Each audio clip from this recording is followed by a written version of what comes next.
Hello and welcome everyone, I'm Ari Lax, and tonight we're going to take a look at what might be, I guess, the new, I don't want to say craze, but like hot-ish deck in Modern, and that is Lantern Control. This is Sam Black's list from the SCG Invitational, where he finished second after a perfect 8-0 with this deck in Modern.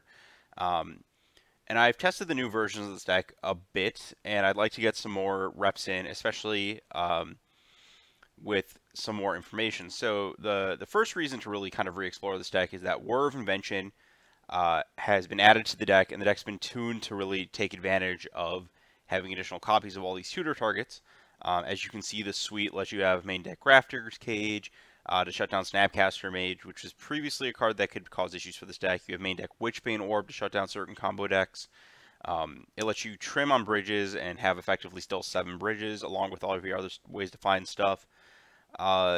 It's pretty nice. In terms of minor innovations, there have been upgrades from Ghoul Caller's Bell to Pixis. Part of that is that the deck with War becomes a little less Academy Rune centric because you have to cut colorless sources from your deck to support triple blue. And that in turn means that cards going to your graveyard are a little less exciting. So in turn, you get to Pixis, which lets you beat the Eldrazi decks by always exiling their Emrakul or beat flashbackable cards and things like that. Another big innovation over the last year or so with this deck has been Mishra's Bauble. It's a way to sort of start up the soft lock or get some card selection going once you have a Shredder or a Pixis. You can target yourself or your opponent and then filter through the known card. It also turbocharges Mox Opal, and then with Wars, pretty close to a Mox Opal of its own. The core of the deck hasn't changed a lot. The mana is a little different. There's a lot of multicolored lands, a lot more fast lands.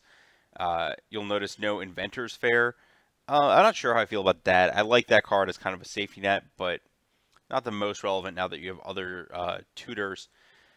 But really, the big reason that I want to re-explore this deck is that Sam put out an article this week where he really went down into all the matchups for his deck. And then on top of that, Canister, I believe Peter, I'm not going to try to pronounce his last name. He top-aided the most recent Pro Tour playing Standard, but he's been streaming a ton with this deck. And importantly, there's just become this compendium of knowledge has come out about all sorts of different crazy stuff with the deck, ways to sideboard, things like that. One of the things Sam briefly touched on in his article that I think is worth pointing out is that the Lantern Collective discovered through their data that on the draw against Thoughtseize decks and a lot of combo decks, they were actually winning more because it was more about denying them a physical piece of cardboard, putting you a little closer to setting up an actual lock. I don't want to say earlier, but just setting up the pieces you need to lock in position, and less about getting down an early ensnaring bridge. That's kind of the breakers. Like, if they're Thoughtseizing you, if they're going to use the extra card to have a more reliable combo, you don't really care about giving them the additional turn, and you want to be on the play specifically to outpace Chalice of the Voids, Thalias, and to get Ensnaring Bridge into play earlier against those decks. Also in the sideboard, so Welding Jars, just pretty standard fare, some extra removal. I'm not sold on Porphyry Nodes, having played this deck, but I trust that it's there for a reason.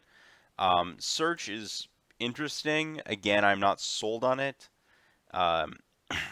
Ley Line's obviously pretty good, but the big change is the Tezzerets. Importantly, this is from Sam's article, they play a role against Death Shadow, where there's just this issue against Shadow where you post-board, their deck becomes really hard to Lantern lock because they're all just like cantrips, the right amount of threats, and cards that interact. So like every draw step's going to be live, and it's hard to like, they'll get to a point where it's like, well, I have to force them to not draw this Street Wraith, but then if their next card's like a Kolaghan's Command, they can just cycle into it. It's just a mess.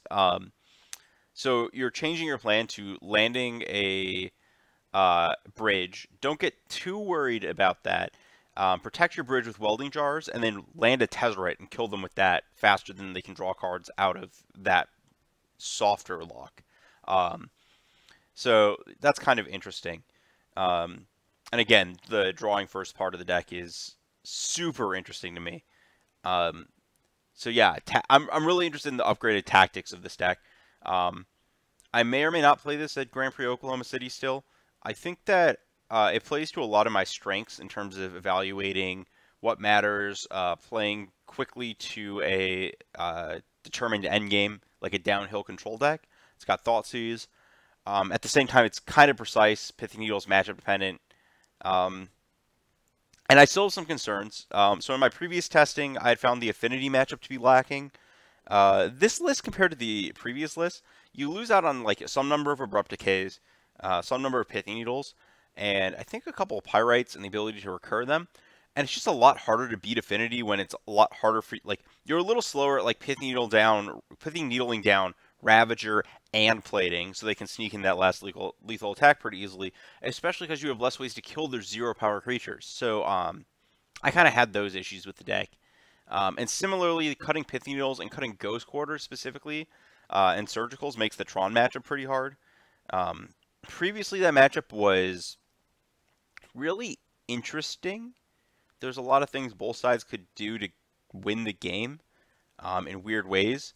But now it just feels like this deck is significantly unfavored against the traditional Tron versions that have like Karns that can kill you, Ugins that can kill you, Oblivion Stones that basically kill you, and then Spheres and Stars as ways to like leave a cantrip in play to break up the Lantern lock.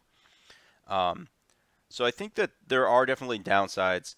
I can also see 8-Rack being a bad matchup. Just like there's a Whir is good at doing certain things like bridging them fast, but slowing your deck down makes you vulnerable to a lot of weird linear stuff in ways the previous Lantern deck could kind of turbo through. So I'd like to give this deck a little more of a shot with a little more information than I had.